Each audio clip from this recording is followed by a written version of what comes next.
Είμαι η Tracy Walls, 32 ετών, μια γυναίκα που νόμιζε ότι είχε συνηθίσει να την αγνοεί η οικογένειά της, μέχρι που ένα βράδυ άλλαξε τα πάντα.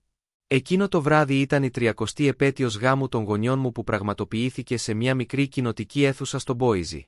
Θα έπρεπε να ήταν μια ζεστή και γεμάτη αγάπη βραδιά, αλλά για μένα, έγινε το πιο χαμηλό σημείο της οικογενειακής μας δυναμικής. Καθώς όλοι γελούσαν και κουβέντιαζαν, η μητέρα μου έβαλε ένα άδειο πιάτο μπροστά μου, με το χαμόγελό της κρύο σαν πάγος. «Θα έπρεπε να είχες φέρει σνακ. Δεν θα παραγγείλουμε για εσάς», είπε, με ελαφρύ τόνο, αλλά γεμάτο περιφρόνηση. Δίπλα της, η αδερφή μου απόλαυσε έναν αστακό με μπριζόλα των $230.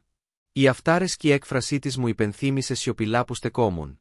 Ο πατέρας μου γέλασε, τα μάτια του έλαμπαν από διασκέδαση και όλο το τραπέζι ξέσπασε σε γέλια. Όλοι εκτός από εμένα. Κάθισα εκεί κρατώντας την άκρη της καρέκλας μου, το πρόσωπό μου έκαιγε από ταπείνωση και θυμό. Περίμενα να χαμογελάσω ξανά, να το καταπιώ όπως πάντα. Η αδερφή μου έγειρε πίσω, κόβοντας την μπριζόλα της καθώς απολάμβανε τη λάμψη του επένου τους. Και η φωνή της μητέρας μου διαπέρασε ξανά τον αέρα, κοφτή και σκόπιμη. «Τρέισι, μην κάνεις σκηνή». Αλλά αυτή τη φορά, δεν ήμουν η ίδια υπάκουη Τρέισι που νόμιζαν ότι ήμουν. Κάτι μέσα μου έσπασε μετά από χρόνια που μου φέρονταν ως κατώτερη. Σηκώθηκα, τα χέρια μου έτρεμαν, αλλά το βλέμμα μου σταθερό, και ανακοίνωσα κάτι που έκανε κάθε πυρούνι να παγώσει στον αέρα. Τα γέλια σταμάτησαν αμέσως. Τα αυτάρεσκα χαμόγελα εξαφανίστηκαν, και είδα το σοκ να διευρύνεται στο βλέμμα της αδερφής μου. Μάτια. Για πρώτη φορά στη ζωή μου, όλα τα μάτια στο δωμάτιο ήταν στραμμένα πάνω μου, όχι από ήκτο, αλλά από σοκαρισμένη δυσπιστία. Αυτό που επρόκειτο να πω θα άλλαζε τα πάντα. Και από εκείνη τη στιγμή και μετά, κανείς σε εκείνο το τραπέζι δεν μπορούσε να απολαύσει ξανά το γεύμα του. Πριν συνεχίσουμε με την υπόλοιπη ιστορία μου, αφήστε ένα σχόλιο και πείτε μου τι ώρα είναι εκεί που βρίσκεστε και από ποια πόλη παρακολουθείτε. Θα ήθελα πολύ να μάθω πόσο μακριά έχει φτάσει η ιστορία μου. 2 μέρες πριν από το πάρτι επετείου, έκανα ζογκλερικά με μια ντουζίνα δουλειές για να κάνω την 30η επέτειο γάμου των γονιών μου τέλεια. Μόλις μετά από διαζύγιο, ακόμα ξαναχτίζω τη ζωή μου. Κι όμως, έκλεισα το Boise Community Hall, παρήγγειλα White Lilies και κανόνισα το catering για 50 καλεσμένους. Η μητέρα μου, η Πατρίσα, μόλις που αναγνώρισε τις προσπάθειές μου, με την προσοχή της καρφωμένη στο τηλέφωνό της, στέλνοντας μηνύματα για διακοσμήσεις. Δεν περίμενα ένα ευχαριστώ, αλλά η αδιαφορία της με τσούζεψε. Εν τω μεταξύ, η αδερφή μου, η Μπρέντα, μπήκε μέσα, επιδεικνύοντας μια καινούρια επώνυμη τσάντα που της είχαν χαρίσει οι γονείς μου. Είχαν αποπληρώσει και το δάνειο αυτοκινήτου της τον περασμένο μήνα, ενώ εγώ ήμουν κολλημένη. Καλύπτοντας τους λογαριασμούς ηλεκτρικού ρεύματος και νερού κάθε μήνα χωρίς ούτε μια λέξη ευγνωμοσύνης. Η Μπρέντα, λίγα χρόνια μεγαλύτερη από εμένα, ρουφούσε τον έπαινό του σαν να ήταν εκγενετής δικαίωμά της, τα γέλια της γεμίζοντας το σπίτι καθώς ο πατέρας μου, ο Έντουαρντ, έγνεψε επιδοκιμαστικά. Κράτησα το κεφάλι μου σκυμμένο, διπλώνοντας χαρτοπετσέτες για το πάρτι, αλλά το βάρος της ευνοιοκρατίας τους πίεζε όλο και περισσότερο κάθε μέρα. Πλήρωνα τους λογαριασμούς ίντερνετ και παντοπολίου εδώ και χρόνια, από τότε που επέστρεψα σπίτι για να σταθεροποιήσω τα οικονομικά μου. Ωστόσο, δεν προσφέρθηκαν ποτέ να συνεισφέρουν ή έστω να αναγνωρίσουν τη συνεισφορά μου. Ανταυτού, η Πατρίσια χαμογελούσε στις ιστορίες της Μπρέντα για την τραπεζική της δουλειά, ενώ ο Έντουαρντ τη χειροκροτούσε στην πλάτη που βρήκε έναν μεγάλο πελάτη. Ο ρόλος μου, αόρατος όπως πάντα. Εκείνο το βράδυ, καθώς έπλαινα πιάτα στην κουζίνα, το τηλέφωνο μου χτύπησε με ένα email από τον Brian Parker, έναν πρώην συνάδελφο από τη δουλειά μου στο γραφείο. Το μήνυμά του ήταν σύντομο αλλά ανατριχιαστικό. Είχε ακούσει φήμες στην παλιά εταιρεία ότι η Πατρίσια υπεξαίρεσε χρήματα από ένα οικογενειακό επενδυτικό ταμείο πριν από χρόνια. Δεν είχε αποδείξεις, μόνο ψιθύρους από έναν συνταξιούχο λογιστή που είχε δει αμφισβητήσιμες μεταφορές. Το στομάχι μου αναδεύτηκε. Μήπως γι' αυτό? Έγειρε πάνω μου για λογαριασμούς? Μήπως έκρυβαν κάτι μεγαλύτερο? Περίμενα μέχρι να μην ακουστεί η Πατρίσια και στρίμωξα τον Έντουαρντ στο σαλόνι. Γιατί εγώ πληρώνω πάντα για τα πάντα? Ρώτησα, με σταθερή αλλά κοφτή φωνή. Σήκωσε τους ώμους του και έριξε το βλέμμα του στην τηλεόραση. Έχεις δουλειά, έτσι δεν είναι? Απλώς βοηθάς την οικογένεια. Η απόλυσή του με χτύπησε σαν χαστούκι. Συνέχισα, ρωτώντας για το οικογενειακό ταμείο που ανέφερε ο Μπράιαν. Το πρόσωπο του Έντουαρντ σφίχτηκε και μουρμούρισε, «Μην δημιουργείς προβλήματα». Μετά έφυγε, αφήνοντας με να στέκομαι εκεί, με τα χέρια μου σφιγμένα. Το email από τον Μπράιαν συνέχιζε να με βασανίζει. Το ξαναδιάβασα, το μυαλό μου έτρεχε. Η Πατρίσια ήταν πάντα ευαίσθητη στο θέμα των χρημάτων, ανακατευθύνοντας τις ερωτήσεις με ένα χαμόγελο ή μια γρήγορη αλλαγή θέματος. Τα πλούσια δώρα της Μπρέντα, τα αποπληρωμένα δάνεια, τίποτα από αυτά δεν έβγαινε. Ήμουν το οικονομικό τους δεκανίκι. Κι όμως, μου φέρονταν σαν ξένοι. Όσο περισσότερο το σκεφτόμουν, τόσο περισσότερο ένιωθα χρησιμοποιημένη σαν πιόνι σε κάποιο παιχνίδι που δεν καταλάβαινα. Εκείνο το βράδυ, ξύπνια στην παλιά μου κρεβατοκάμαρα, δεν μπορούσα να αποβάλω την υποψία ότι η Πατρίσια έκρυβε κάτι σκοτεινό. Η άρνηση του Έντουαρντ να μιλήσει μόνο βάθινε την ανησυχία μου. Δεν κάλυπτα απλώς τους λογαριασμούς τους. Πλήρωνα το κόστος των ψεμάτων τους. Καθώς ετοίμαζα την τσάντα μου για το πάρτι, αποφάσισα να τους παρακολουθώ στενά. Κάτι δεν πήγαινε καλά, και το email του Μπράιαν ήταν η πρώτη ρογμή στην πρόσωψή τους. Δεν ήξερα τι θα ανακάλυπτα, αλλά είχα σταματήσει να είμαι το χαλάκι τους. Το πάρτι θα ήταν κάτι περισσότερο από μια γιορτή. Θα ήταν η αρχή της μάχης μου για απαντήσεις. Το πρωί του πάρτι, έφτασα στην κοινοτική αίθουσα του Μπόιζι πριν από την Ανατολή, ελέγχοντας κάθε λεπτομέρεια για να βεβαιωθώ ότι ο εορτασμός της 30ης επετείου των γονιών μου θα κυλούσε ομαλά. Έβαλα τα τραπεζομάντιλα, τακτοποίησα τα κεντρικά πιάτα και επιβεβαίωσα την παράδοση ορεκτικών και κυρίως πιάτων από τον εστιάτορα. Είχα ήδη πληρώσει το 1/3 του κόστους του χώρου από τις οικονομίες μου, κάτι που η μητέρα μου, η Πατρίσια, δεν είχε αναφέρει όταν τηλεφώνησε για να επιβεβαιώσει τη λίστα των καλεσμένων. Η φωνή της στο τηλέφωνο ήταν μόνο επαγγελματική, χωρίς ζεστασιά, σαν να ήταν αναμενόμενες οι ώρες εργασίας μου, όχι εκτιμημένες. Τινάχτηκα. Το άφησα να πέσει, εστιάζοντας στην εργασία, αλλά το τσούξιμο του να με αγνοούν παρέμενε. Πίσω στο σπίτι, η Πατρίσια ασχολιόταν με τον πίνακα καθισμάτων, ενώ η Μπρέντα φορούσε ένα λαμπερό καινούριο κολιέ που κρεμόταν από το λαιμό της. Η μαμά και ο μπαμπάς μου το πήραν αυτό επειδή πήρα την προαγωγή. Είπε με ένα αυτάρεσκο χαμόγελο καθώς τακτοποιούσε την αλυσίδα. Έγνεψα σφιχτά, γνωρίζοντας ότι δεν είχα λάβει ποτέ ούτε ένα ευχαριστώ που κάλυψα τους λογαριασμούς κοινής ωφέλειας. Οι γονείς μου είχαν επενδύσει χρήματα στη ζωή της Μπρέντα, στο αυτοκίνητό της, στα χρέη της.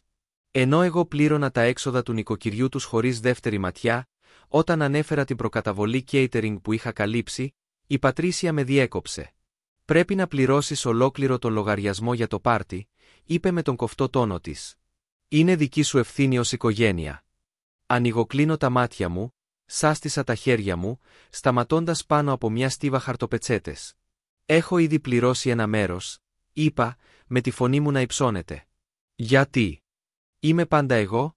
Ο πατέρας μου το άκουσε τυχαία και άφησε ένα ξερό γέλιο από τον καναπέ. «Είσαι πολύ ευαίσθητη», είπε, κουνώντας το χέρι του σαν να ήταν μίγα για να τη διώξω.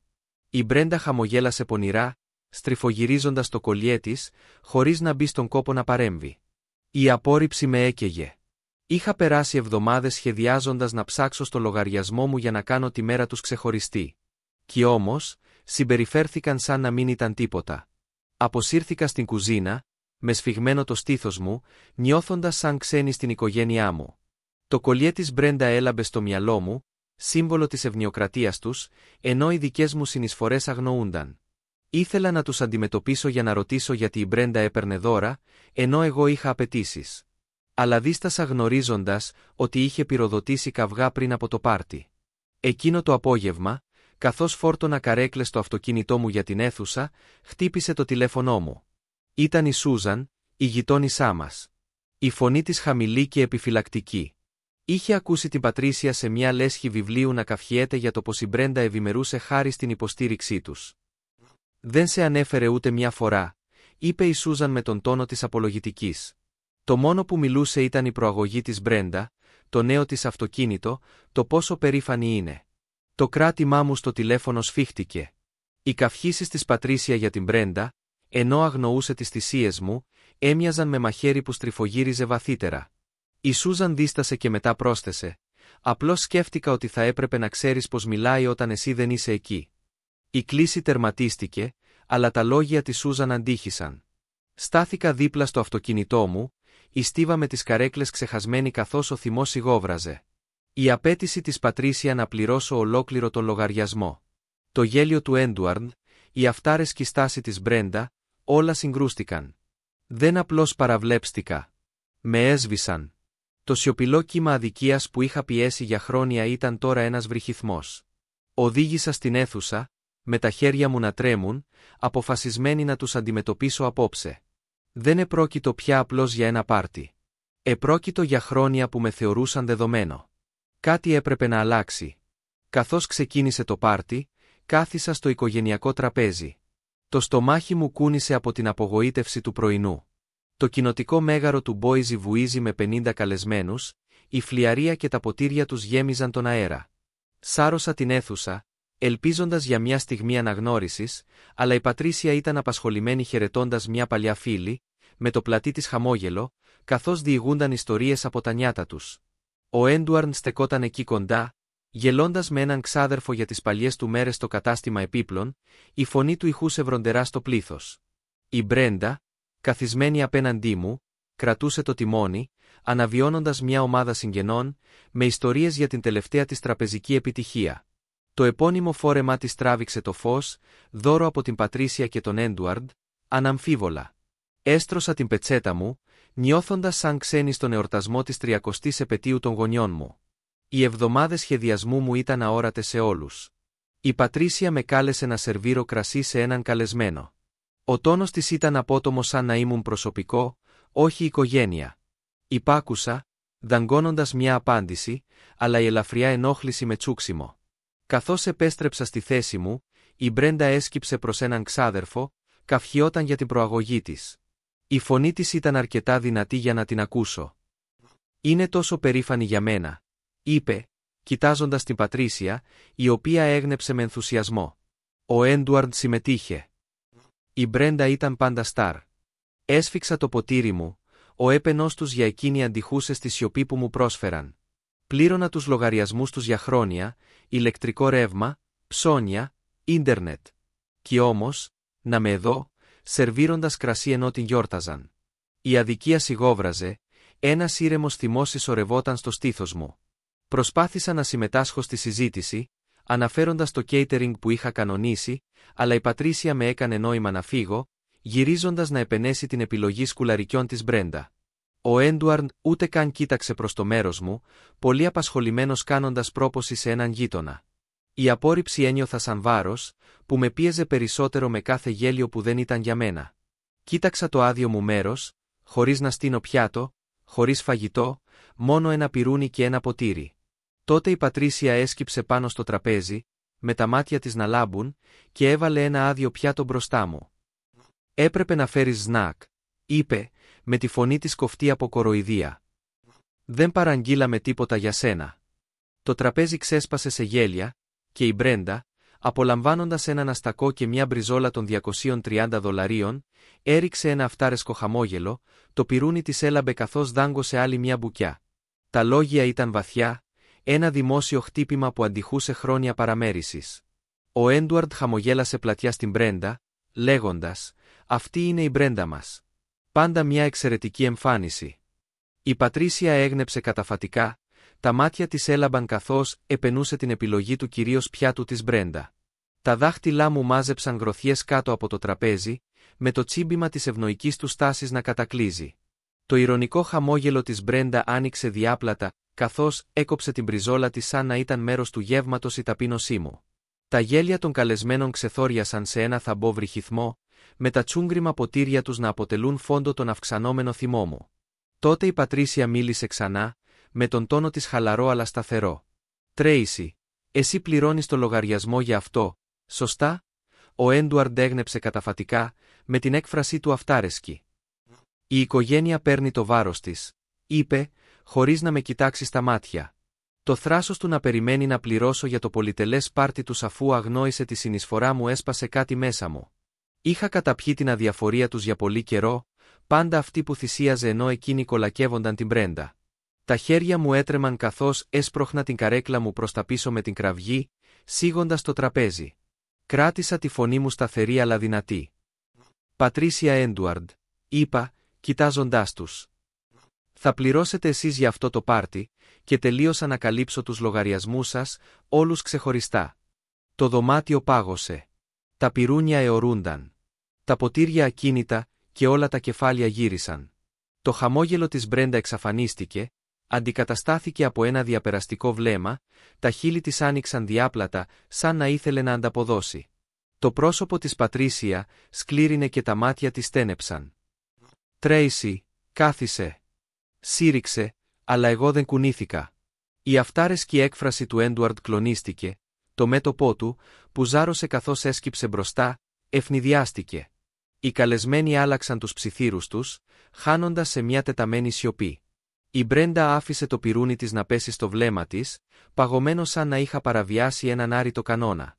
Η ατμόσφαιρα έγινε βαριά, η ζεστασιά της γιορτής αντικαταστάθηκε από ένα ρίγος. Στάθηκα ψηλότερη, ο σφυγμός μου ανέβαινε γρήγορα, αλλά η αποφασιστικότητά μου ακλόνητη. Τα δικαιώματά τους με είχαν παρακάνει. Είχα κουβαλήσει τα οικονομικά τους βάρη για χρόνια, πιστεύοντας ότι ήταν καθήκον μου. Αλλά αυτή τη στιγμή, το άδειο πιάτο, η απέτηση για πληρωμή, η αυτάρεσκη έκφραση της Μπρέντα το έκανε σαφές. Δεν είχα μόλις τελειώσει να πληρώνω. Είχα σταματήσει να είμαι το χαλάκι της πόρτας τους. Η Πατρίσια άνοιξε το στόμα της για να με μαλώσει, αλλά σήκωσα το χέρι μου. «Τέλος», είπα με σταθερή φωνή. «Αρκετά». Οι καλεσμένοι αντάλλαξαν ανήσυχα βλέμματα, κάποιοι ψιθύριζαν, άλλοι κοιτούσαν με τα μάτια τους ορθάνυχτα. Το βλέμμα της Μπρέντα κράτησε, αλλά διέκρινα ανησυχία στα μάτια της. Ο Έντουαρντ έβηξε, προσπαθώντας να ανακτήσει τον έλεγχο, αλλά η αυτοπεποίθησή του είχε χαθεί. Τα χείλη της Πατρίσιας σφίχτηκαν λεπτά, τα χέρια της κρατούσαν σφιχτά τη χαρτοπετσέτα της. Η τέλεια οικογενειακή τους πρόσωψη κατέρεε, και εγώ ήμουν αυτή που την ξετύλιγε. Κάθισα, η καρδιά μου χτυπούσε δυνατά, γνωρίζοντας ότι είχα τραβήξει μια γραμμή που άλλαζε τα πάντα. Η αυτάρεση τους είχε διαλυθεί, και για πρώτη φορά ένιωσα τη δύναμη της δικής μου φωνής. Το επόμενο πρωί, ετοίμασα τη βαλίτσα μου στην ησυχία του παλιού μου υπνοδωματίου, με κάθε διπλωμένο πουκάμισο ένα βήμα πριν φύγω. Κάτω. Η Πατρίσια στεκόταν στην κουζίνα, με τα χέρια της σταυρωμένα και το πρόσωπό της κατσουφιασμένο. «Μας ντρόπιασες μπροστά σε όλους», είπε, με χαμηλή και κοφτή φωνή. «Αν δεν μπορείς να σεβαστείς αυτή την οικογένεια, πρέπει να φύγεις».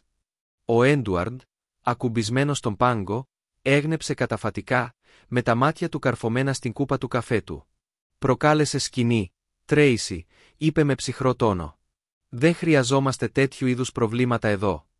Στάθηκα στην πόρτα, η λαβή της βαλίτσας μου δάγκωνε την παλάμη μου και τους κοίταξα.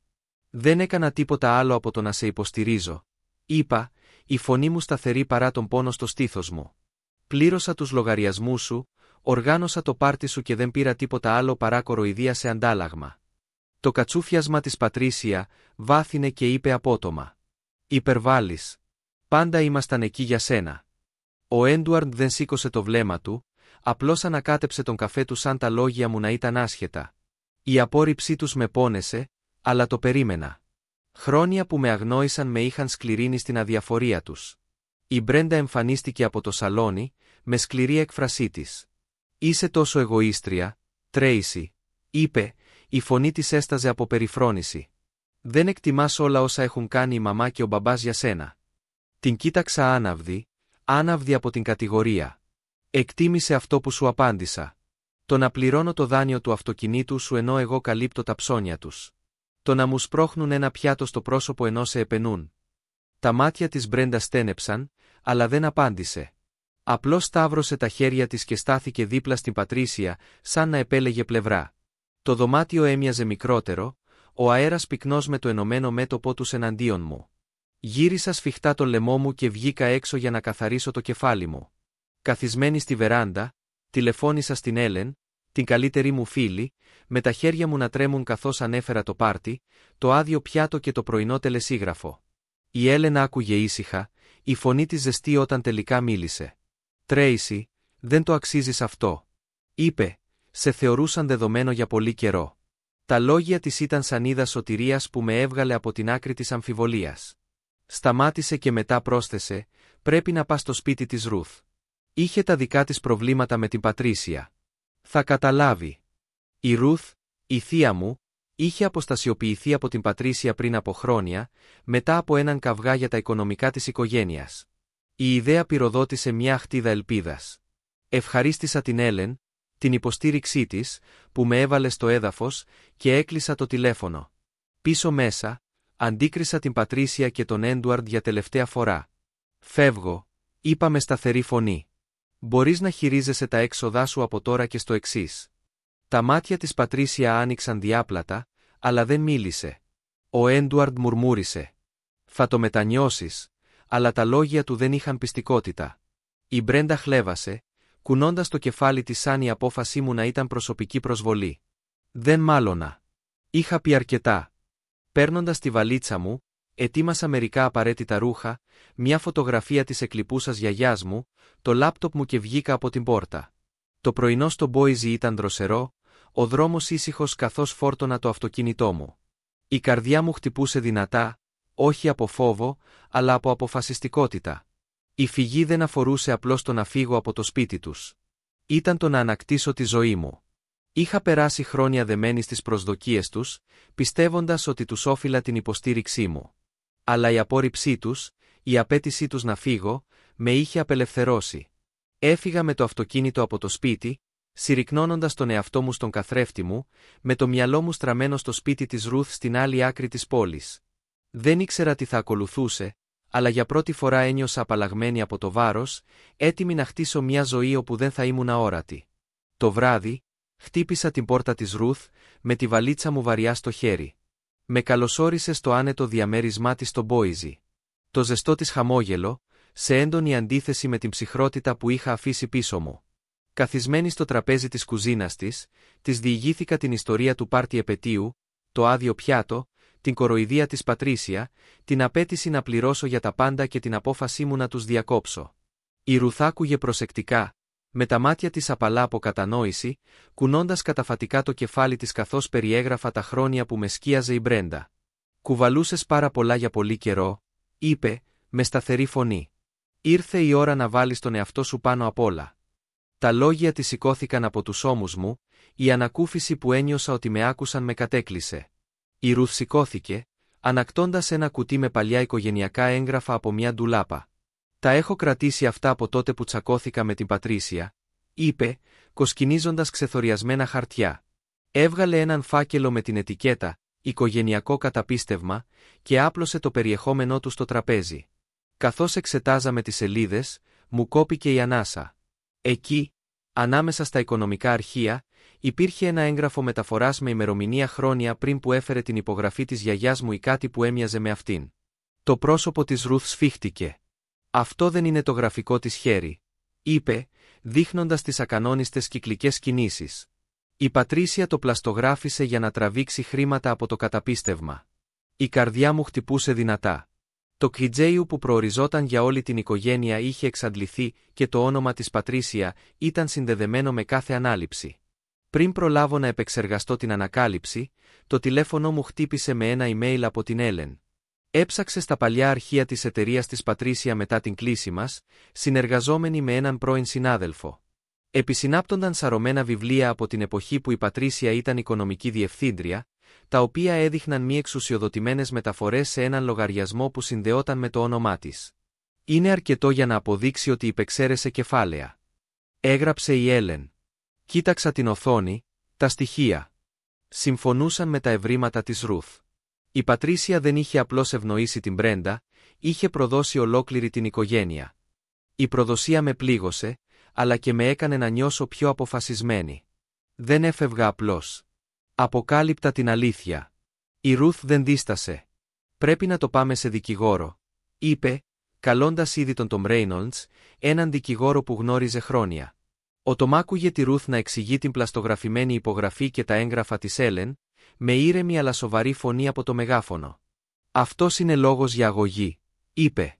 «Μπορούμε να καταθέσουμε μήνυση για απάτη και να απαιτήσουμε έλεγχο του καταπιστεύματος». Μου περιέγραψε τα βήματα.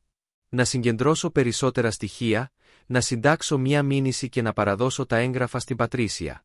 Η Ρουθ έγνεψε καταφατικά, η αποφασιστικότητά της μεταδοτική. «Θα τη θεωρήσουμε υπόλογη», είπε, κοιτάζοντάς με. Συμφώνησα, η φωνή μου σταθερή, γνωρίζοντας ότι αυτό ήταν μεγαλύτερο από τα προσωπικά μου παράπονα. Καθώς η Ρουθ και ο Τομ σχεδίαζαν, το τηλέφωνο μου χτύπησε ξανά. Ένα μήνυμα από τον σύζυγο της Στίβεν Μπρέντα εμφανίστηκε. «Τρέισι, σε παρακαλώ μην το κλιμακώσεις. Διαλύεις την οικογένεια». Τα λόγια του είχαν μια υποψία απελπισίας, αλλά τροφοδότησαν μόνο τον θυμό μου. Ο Στίβεν δεν είχε πάει στο πάρτι, δεν είχε δει το άδειο πιάτο, ούτε είχε ακούσει τις απαιτήσεις της Πατρίσια. «Τελείωσα να τους προστατεύω», απάντησα με τα δάχτυλά μου σταθερά. Έκαναν τις επιλογές τους. Πάτησα αποστολή, νιώθοντας μια έκρηξη πεποίθησης. Οι πράξεις της Πατρίσια δεν ήταν απλώς άδικες, ήταν παράνομες, και δεν θα υποχωρούσα.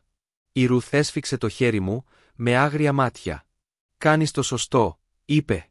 Τα έγγραφα στο τραπέζι, το email της Έλεν και το σχέδιο του Τομ σχημάτιζαν μια πορεία προς τα εμπρός. Η πλαστογραφημένη υπογραφή ήταν η τελευταία απόδειξη ότι η προδοσία της Πατρίσια ήταν βαθύτερη από όμικρον με τόνο, τι είχα φανταστεί. Δεν απλώς διεκδικούσα τη ζωή μου. Πάλευα για δικαιοσύνη. Καθώς η νύχτα έπεφτε πάνω από τον Μπόιζι, ένιωσα μια ήσυχη δύναμη, έτοιμη να αντιμετωπίσω όμικρον με τόνο, τι ακολουθούσε. Μια εβδομάδα αργότερα, το τηλέφωνο μου βούιζε από μηνύματα καθώς εγκαταστάθηκα στο δωμάτιο της Ρουθ. Το μήνυμα της Πατρίσια ήταν το πρώτο που τράβηξε την προσοχή μου. «Καταστρέφεις αυτή την οικογένεια με την αγωγή σου. Άφησε το τώρα». Τα λόγια της είχαν την ίδια αιχμηρή χρειά που είχε χρησιμοποιήσει στο πάρτι, αλλά δεν με συγκλώνιζαν πια. Διέγραψα το μήνυμα. Η απόφαση μου σταθερή. Στα μέσα κοινωνικής δικτύωσης, η Μπρέντα είχε δημοσιεύσει ένα καυστικό παραλήρημα, αποκαλώντας με προδότη και εγωίστρια επειδή μηνύω τη μητέρα μας. Οι ακόλουθοι της συσσόρευσαν τα σχόλιά τους, καυστικά αλλά προβλέψιμα. Πέρασα από εκεί, αρνούμενη να ασχοληθώ, οι προσπάθειές τους να με ενοχοποιήσουν μόνο ενίσχυσαν την αποφασιστικότητά μου να το ολοκληρώσω. Η αίθουσα του δικαστηρίου στο Μπόιζι ήταν σκληρή, τα ξύλινα έδρανά της γεμάτα, με ένα μικρό πλήθος καθώς ξεκίνησε η ακρόαση. Η Ρουθ στάθηκε όρθια, παρουσιάζοντας το πλαστογραφημένο έγγραφο εμπιστοσύνης και τα βιβλία της Έλεν στον δικαστή. Η φωνή της ήταν σταθερή, περιγράφοντας λεπτομερώς πως η Πατρίσια είχε υπεξαιρέσει κεφάλαια που προορίζονταν για την οικογένεια. Το πρόσωπο του δικαστή παρέμεινε απαθές, αλλά όταν η Ρουθ έδειξε τις ατέριαστες υπογραφές, ένα μουρμουριτό διαπέρασε την αίθουσα. Η Πατρίσια καθόταν στην απέναντι πλευρά του διαδρόμου, κοιτάζοντας ευθεία μπροστά, με σφιγμένο το σαγόνι της.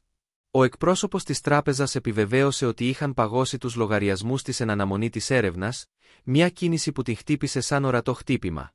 Κάθισα δίπλα στη Ρουθ, με την καρδιά μου σταθερή, γνωρίζοντας ότι είχαμε αποκαλύψει την αλήθεια.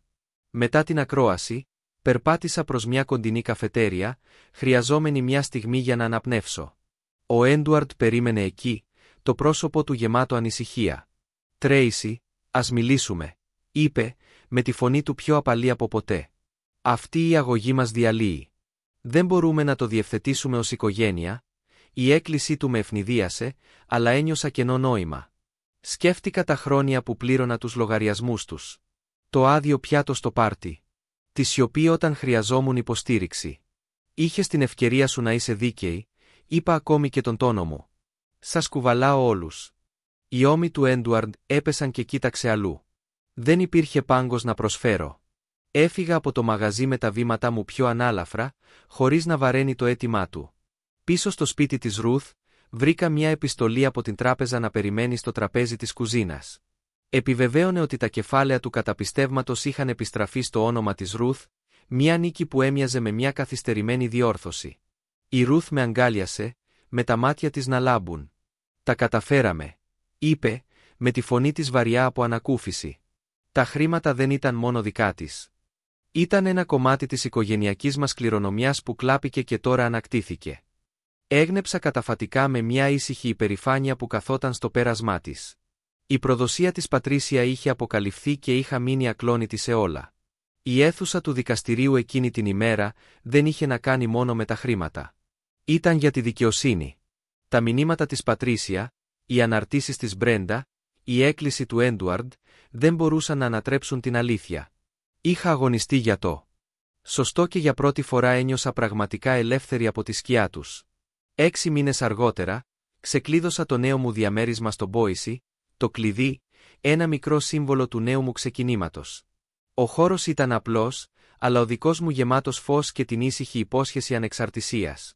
Είχα κόψει κάθε επαφή με την Πατρίσια, τον Έντουαρντ και την Μπρέντα, μπλοκάροντας τους αριθμούς τους και αγνοώντας τις προσπάθειές τους να επικοινωνήσουν μαζί μου. Το τηλέφωνό μου, που κάποτε ήταν μια συνεχής πηγή των αιτημάτων τους, τώρα παρέμενε σιωπηλό και ένιωθα ένα κομμάτι που δεν γνώριζα εδώ και χρόνια. Τακτοποίησα τα λίγα μου υπάρχοντα, μια βιβλιοθήκη, έναν μεταχειρισμένο καναπέ, μια φωτογραφία της εκλειπούσας γιαγιάς μου και άφησα το βάρος του παρελθόντος να ξεφύγει.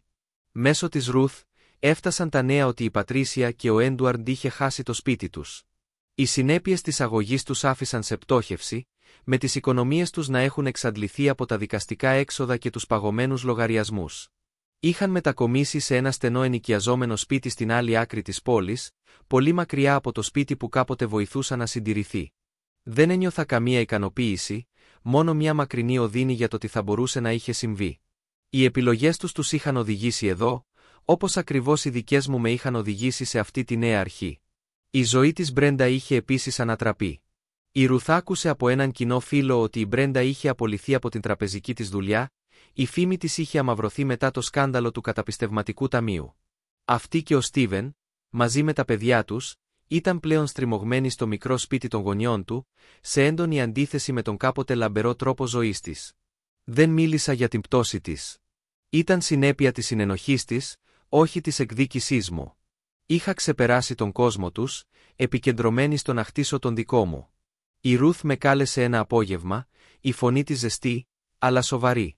«Σε βάζω υπεύθυνο για το οικογενειακό καταπίστευμα», είπε. «Το άξιζες». Τα αποκατεστημένα κεφάλαια, που τώρα ήταν με ασφάλεια στο όνομά της, χρειάζονταν κάποιον σταθερό για να τα διαχειριστεί, και εμπιστευόταν εμένα. Δέχτηκα, ευγνώμων για την πίστη της. Το εισόδημα του καταπιστεύματος μου έδωσε ένα οικονομικό μαξιλάρι, επιτρέποντάς μου να καλύψω το ενοίκιο και να ξεκινήσω ένα πρόγραμμα αποταμίευσης χωρίς το βάρος της υποστήριξης των άλλων. Για πρώτη φορά, έχτιζα ένα μέλλον με τους δικούς μου όρους, όχι με τους δικούς τους. Καθώς εγκαθίσταμνα στη νέα μου ζωή, συνειδητοποίησα ότι η οικογένεια δεν ορίζεται από το αίμα, αλλά από τον σεβασμό. Η υποστήριξη της Ρουθ, σε αντίθεση με τις απαιτήσεις της Πατρίσια ή την περιφρόνηση της Μπρέντα, μου έδειξε τι σήμαινε η αληθινή σύνδεση. Είχα περάσει χρόνια κυνηγώντας την έγκριση από ανθρώπους που δεν με εκτίμησαν ποτέ. Αλλά τώρα είδα την αξία μου. Το ότι στάθηκα στο πάρτι στο δικαστήριο και έφυγα, με είχε απελευθερώσει. Σε όλους όσους παρακολούθησαν αυτήν την ιστορία, σας ευχαριστώ που ακούσατε. Θα ήθελα πολύ να ακούσω τις σκέψεις σας. Τι θα κάνατε στη θέση μου? Μοιραστείτε παρακάτω και ας μιλήσουμε για το πώς να βρούμε δύναμη στο να αφήνουμε.